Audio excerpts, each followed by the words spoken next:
وإذ قلنا للملائكة اسجدوا لآدم فسجدوا إلا إبليس أبى واستكبر وكان من الكافرين.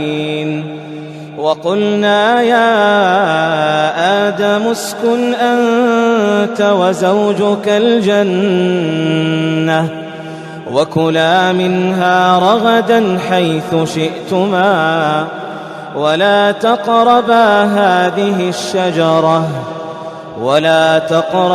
هذه الشجرة فتكونا من الظالمين. فأزلهما الشيطان عنها فأخرجهما مما كانا فيه.